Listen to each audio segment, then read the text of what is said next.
Welcome back to our podcast, Silent Issues. I'm Christina. And I'm Tisha. Today we're going to discuss sexism towards females. Yes, we know sexism isn't just towards females. However, this is based on our experiences. So going off of that, a big thing we know, we've discussed it many times, is we see like the men in our family, or guys we know, just people we see, even on TV you see it, treating women like property. And something I learned, and I told you this, and about the last name thing. And I'm glad I've never changed my last name, never planned on changing my last name. But the reason women change their last name to their husband's last name is because originally they're their dad's property, and now they become their husband's property. And I don't know about you, but I'm nobody's property. Yeah. So I'm glad I never changed mine. And I know a lot of women will continue to change their last names because they feel like they want that connection with their kids having the same last name and all that. And I'm not disregarding that. That's you. That's your choice. If you're doing it for those reasons, then fine. But just don't do it to be someone's property, you know? Yeah. But again, it's going back to women are treated that way where they're looked at as property and they don't have a decision in things, and they don't, they're not allowed to make choices where the husbands a lot of times are like, oh, you didn't ask me. Why do I gotta ask you to do something? Why do I need your permission? Yeah, and going off of that, it's not, what I'm about to say, it's not really sexism, but I saw it kind of like that controlling aspect on Love Island. This one guy named Sincere, if you guys watched it, he had this one girl from the start, and they were like a couple, and I get it's like a show where you're supposed to like experiment or whatever, but they like established their couple, and they were like, yeah, we're in this for like together. And then once he got the chance to go, like to be by himself with other girls, he instantly just went after another girl too. And then he was like, well, if you have two fishes, it's not like you have to keep one fish. You can look at two fish and be like, wow, these are nice fish. And it was some stupid, what's it called?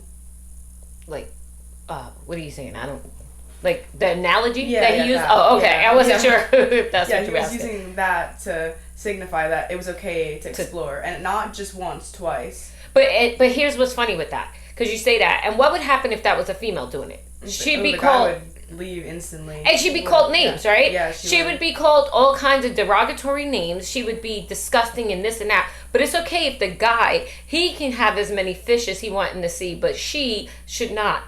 And I always struggle with that because, again, my thing is, if you're not sleeping with everybody, which on that show we know they are, that's a whole different ballgame. Oh, actually, no. They weren't? No, okay. No. But if you're not sleeping with everybody, there is nothing wrong with dating and getting to know people, because you may not meet the person that you're supposed to be with forever in that first try. So why sacrifice yourself? But why, again, it's considered okay if a guy is dating multiple women and feeling out the waters and stuff like that. But if a female does it, it's a problem, and she's all kinds of names, And again, it comes back to where it's believed that like the man makes all the decisions for the female. Like a lot of men have issues with smart females. They don't like a woman who is smart, who's educated, has degrees. Yeah. It bothers them, and they want to always feel superior to a woman, and like that they're the smarter one. Being a female who's smarter than you doesn't mean that she's better than you. You're supposed to be equals. You know what I mean? Like you bring different things to the table. Like with me and my husband, for example, we are very different in our education level, just alone on that, right? He knows a lot of things I don't know that I can't do. I can't go out there and build something. But if he needs to like understand something a little clearer, he might come to me and ask me that, whereas I'm going to go to him and say, hey, can you help me build this or whatever, or I don't know how to do this, can you show me? So like there's that, there should be that balance. But if he was to take that knowledge that he knows something, how to build things that makes him better than me, that's a problem, and I do experience sometimes that happen. For me personally, I notice if you ask a guy for help, they right away want to take over and act like you don't know what you're doing. No, I asked you for help. It doesn't mean I don't know how to do it. I don't know maybe this part of it, or show me, like that's something that irritates me, because I feel like they always want to be like machismo. They know everything. They're super smart and they're the man on everything. just because I asked you for help, or sometimes you're not asking for help. Maybe you're doing it and you're struggling a little bit, but you're figuring it out, and they come over and like, let me do that for you or whatever. Yeah. I don't always need you to do that for me. Just show me. Tell me what I'm doing wrong, you know? And so that's something I noticed. And again, it really, like, this is something we know. We experience it a lot in our family, where a lot of the guys, even though, like, they weren't necessarily raised that way, they have the mentality, and for my older folks, you'll know my analogy I'm using. They have the Ralph Crandon, Archie Bunker syndrome, where they think that, again, women are beneath them, and that women are supposed to just stay home, cook, clean, take care of everything. They go out and make the money, and it's their money, and you have to ask them for money. And I've told you about that. Like, I'm like, never ever be dependent on anyone for money. Like, as a kid, you have no choice. But I'm saying, once you become an adult, the man, woman, whoever you're with, don't be dependent on somebody for your money. Like, I hate when people see all my shoes, right, at work. And especially the older women. It's not, I don't deal with this with kids. I deal with this a lot with older women. They'll see my shoes, they'll see my shoe closet, and the first thing they go is, oh, your husband must love you. And I go, why? Oh, he lets you get all these shoes. He doesn't let me do anything. Yeah, a lot of the women are like that. They're like, because they don't depend on themselves, they depend on them. So they're like, yeah, they buy everything, they do everything. And they need the permission from the guy, even if it's their money. Yeah. I know so many women like that. They have to, oh, can I buy this? No, what? Never. Like, so that, like, I'm like, no. First of all, he doesn't buy me my shoes. Second of all, I don't need his permission to get shoes. You know, like, he doesn't need my permission if he wants something. Why do I need his permission? So it's just that that stereotypes and that sexism is not just men doing it. It's inbred in the women. So many women accept this as normal. I see it in a lot of TV shows too. There's always actually, some of them are nice where the guy's not always like that, and they end up like it's like a romantic one. But there's some that the guy's controlling, and he beats her and he smacks her, and she's just like, okay, like, I'll stay because, like, you said I love you, and you change the next day when he beats her this day, and then he's nice this day, and it's like mentally controlling, which is awful. And you bring up those romantic movies, and those are all fake. And we as females watch him and we fantasize like, oh, I wish my boyfriend, I wish my spouse, I wish my husband was this way too, and, you know, brought me flowers and did this. I'm not saying there's not men in the world that do that. I'm sure there are. A lot of times they do it in the beginning of the relationship, and we all, in the beginning of a relationship, we're all one way, and then we get comfortable with the person and we start changing. That's normal. I get that. Like, you may get flowers every week in the beginning of your relationship, and then, you know, once you're together, you're lucky to get them once every month and once a year, you know. So all those things, you know, that's a part of a relationship. But the abuse part of it, there's a lot of that. And it's not just always physical. A lot of it is emotional. And that emotional abuse, a lot of the times, is that controlling aspect, where men want you to ask permission to them to go to the store, to get your hair done, to get your nails done. No. Why do we need permission? I'm going to give you respect. Like, you know, I will text my husband all the time and say, like, I'm here, I'm there. To me, that's a respect issue. That's not a control issue. I choose to do that, as I expect him to do the same to me. Like, when he's somewhere, I don't know where he's at. And we don't have 360, so we don't monitor each other. We don't do all that.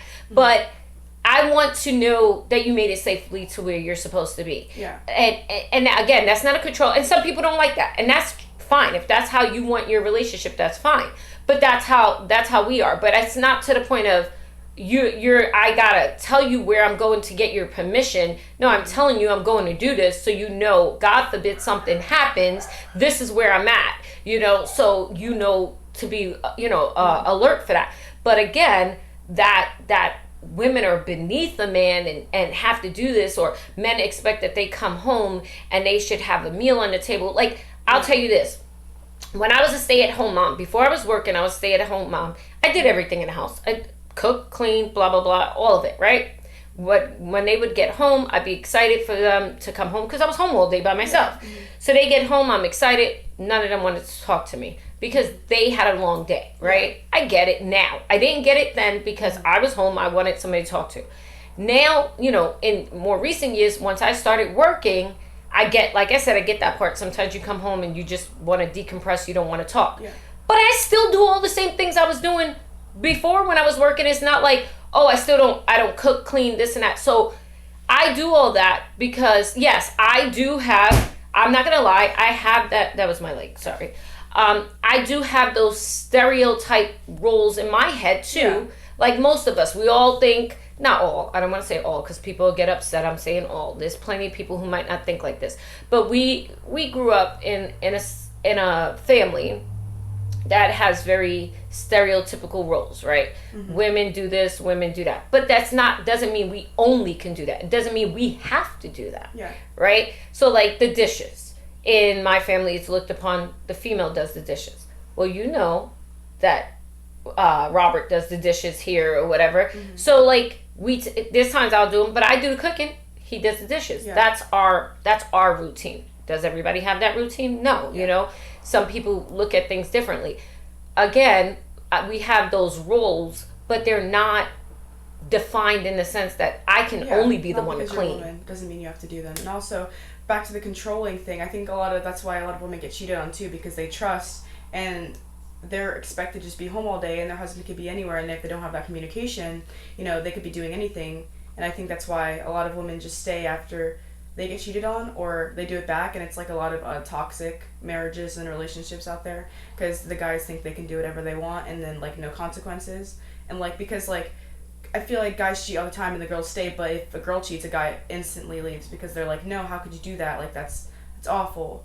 But I think going off of that, what you're saying, a lot of that is when they're doing that, because you brought up toxicity, when they're doing that, a lot of the time they're doing that, they already built this where they control you, mm-hmm. right? So you're dependent on them. They are the one who's giving you the money. They're telling you what you can do, what you can't do. You've already built that situation.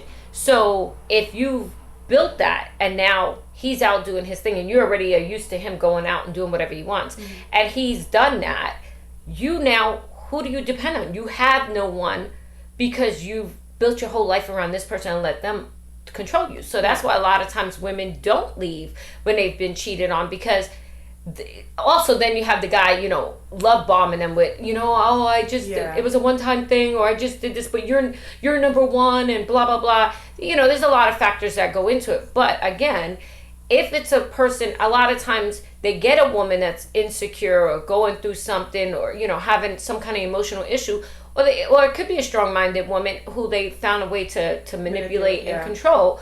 Then they use that against them. So, you know, and again, it's not to say this doesn't happen to men. Like that, we know that it's a both-sided, you know, two-sided thing. But in reality, more than likely, it's the woman who the men try to control, right? Men don't want to be controlled. They'll tell you, I'm not listening to a woman, blah, blah, blah. Even the most feminist men out there, they have that little bit of, I'm not going to listen to a woman thing, you know, because it's been inbred in our brains for so many years that women are beneath. Like, I know this is a controversial topic, I'm going to say, but in truth, I believe, my personal opinion, that the reason that we will elect a male for president, no matter how crappy he is, because we don't want a woman. If there is a woman running against a male, automatically this country cannot accept a woman in power. They want to say we're emotional with this. No, like really, because men don't get emotional, right? Throwing tantrums when you can't get what you want. And that's not emotional. In the crying aspect or the silent, they'll just get silent. Like they won't say anything. They'll just get quiet and have a face and not talk to you as much. They won't, like, they say we're emotional because we cry or we react, but if they react in their own way, then it's well, how is it when they screaming? I'm not throwing this at you, I'm putting it out there. How is that not emotional? Mm-hmm. When you're screaming at someone and you're getting upset because they did something that you didn't like or didn't get your permission, how is that not emotional? So, like, that's the things that kill me, because like you said, because we cry? Like, crying is a normal thing. If we weren't meant to cry, we wouldn't have tears, right? That is an emotional response to certain things. We don't cry about everything. I know personally for me, when I cry, that means you should avoid me as much as possible, because there's a good chance that I'm at a heightened state where things can get really ugly. So I try to avoid getting to that point, but there, like, everybody should cry at some time in their life. There's different things. If someone dies, you shouldn't have to hold it in because I'm a man, I can't cry. Like, that makes no sense. I feel like I see that a lot in our family with the guys, like especially the little ones. I feel like they're required to not have as much emotion or cry as much because they're a guy. But I think that anyone can cry, and I think that there are definitely times where you should cry. Like, I feel like if a family member died or something important happened in your life and it hurt you, and you don't just hold that in, because then it outbursts, because then sometimes that can turn into angriness, and that manipulation can happen too that way. I agree. And with the what you said with the kids, with the crying, like, as a parent, as a mom of boys, I didn't want them not to cry. If something happened, you should cry. But I'm going to be real. I'm like this, boy or girl, whether I had a son, daughter, whatever. I'm the same way you see this with granddaughter. If you're crying over something, in my opinion, that's stupid, I'm going to say to you, why are you crying over that? Like, oh, he took my candy. What? No, like, that's not, talk about it. Say what you got to say. You can have that feeling. And that's not just a girl doing it. The boys do that too. Like, he took my... Okay, I want you to learn that that's not a crying situation. That's not something to cry over. How do we handle that? That's what we do. So that would be when I would be like, why are you crying over that? Like, it's candy. You want a piece of candy, or you want me to handle it and get the candy back? Like, whatever it is, let's talk about it. But if you're crying because you fell and hurt yourself, you have every right to cry. Yeah. Because you hurt yourself. Right? We don't know what that feels like because we didn't fall with you, or we didn't hurt ourselves. So I agree. Like, that boys are told a lot from that young age. Don't cry. You're like a girl. Stop crying. Crying is necessary for certain things. You don't need to cry for everything. You don't need to cry because you did not win in a video game. Like, that boy or girl. That's the emotional side of them too. Right, and that's it. You see when they're playing video games, how worked up guys get, right? They might not, little boys might cry, but grown men, they might not cry, but they're screaming and throwing things and cursing and this and that. How is that not emotional, world? Tell me. How is that not showing emotion and showing anger for something so minute as losing a video game? Like, those are the things, but that's okay, right? That's okay. We can do that. But women, we're not allowed to show our emotions because that makes us too emotional. And, then we're weak. No, how does that make us weak? Like, and that's what I'm saying. And that's the thing. Women are constantly looked at as like inferior. Another fun fact for the world that I like to teach to my students is that our country, and again, I'm talking about our country was very racist. We know this towards black people, right? Black people were not allowed to have anything, to vote, to do any of that. However, black men were given the right to vote before even white women. Wow. Think about that. Think about that. How this country looks at black men, right? At least back in the days, I'm not going to get into now, but I'm talking about during the time of segregation and racism. Black men were given the right to vote. Granted, they had lots of strings attached, so they couldn't easily vote, but they still were given the right before a woman. A woman had to have, the husband voted for them. And this is what I'm saying. That's where we have so much sexism in this world, where women are looked upon as negative. A woman like myself, who has all these degrees, who has a doctorate, men will look at that and be like, who does she think she is? She's not smarter than me. She's not this. I'm not trying to be smarter than you. I'm trying to be me, you know? But it makes some of them feel inferior. So because they feel inferior, they have to attack me. And that, for what? For what reason? Yeah, also a lot of times in my school, I hear the kids, like, I'll overhear conversations, and like a girl and a guy will be arguing, and the first thing he says, if they're white, they'll be like, oh, go make me a sandwich, you belong in the kitchen, or like some stupid like stereotype like that. And that's like the first insult they go to, which is so stupid because it's not true. Like, just because I'm a woman doesn't mean I need to do things for you. And exactly. And you see that, you're in high school and that's there. It happens. We've heard, one of my grandkids saying that smart little comment to his sister. And like, that's what I'm saying. It starts from such a young age because they are taught from young that they are better than women. That a woman is only good for certain things in this world. And Like, in truth, let's be realistic, and this is that argument that people don't like, but men can't carry a baby. Biological men, let me put that out there because I don't want to hear nothing that I said something wrong. Biologically, if you were born biologically a man, you cannot have a child, right? Why? Because, in my opinion, they can't handle that pain, right? Yeah. The pain that we go through to have a kid, to bring a kid into the world, to me, that should be respected upon because it is not easy, all right? And then to raise those kids and deal with that. But again, that's what a man said, well, that's your job. That's your job. Why is that my job? Yeah. Why is it when a man comes home from work and takes care of his kids, people go, oh, that's so good that he helps you.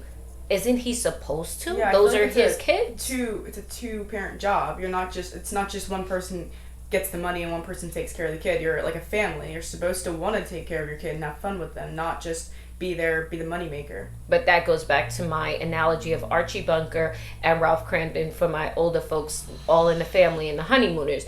That was the time frame where what we're talking about. Men made the money, the woman stayed home. I know you don't know the show, but All in the Family, the woman, when he would come in from work, he had to have his chair, his slippers she would put on his feet, and give him his beer when he came in to drink. That like was... a maid. Huh? It's like a maid. It's not a...